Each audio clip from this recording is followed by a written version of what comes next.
আসসালামু আলাইকুম। আমি আজকে আপনাদের জন্য ইনডোর মিডিয়া তৈরি করার উপকরণগুলো নিয়ে আসলাম। তো প্রথমেই দিব হচ্ছে আমি কোকোপিট। কোকোপিটটা দেখেন কি সুন্দর পরিষ্কার পরিচ্ছন্ন একদম ঝরঝরে। তারপরে দিয়ে দিলাম এটা হচ্ছে পিওর ভার্মি কম্পোস্ট।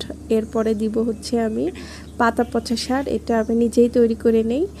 তারপরে দিব হচ্ছে ধানের চিটা। ধানের চিটাটাও কিন্তু আমি নিজেই ভেজে নিয়েছি, তাহলে মিডিয়াতে কোনো ফাঙ্গাস লাগবে না। তারপরে দিয়ে দিব হচ্ছে কাঠকয়লা। কাঠকয়লাটাও আপনার হচ্ছে ছোট টুকরা করে ভেঙে ধুয়ে শুকিয়ে নেওয়া হয়েছে।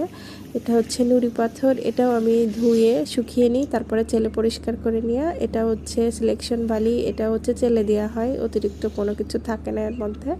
তারপরে দিলাম এটা হচ্ছে আপনার ফুরাডান। ফুরাডানটাও সুন্দর মতো মানে দিতেই হবে মিডিয়াতে। তারপরে দিলাম এটা হচ্ছে ফাঙ্গাসাইড। ফাঙ্গাসাইড আর ফুরাডান দিয়ে এখন মিডিয়াটা সুন্দর মতো মিশিয়ে নিতে হবে।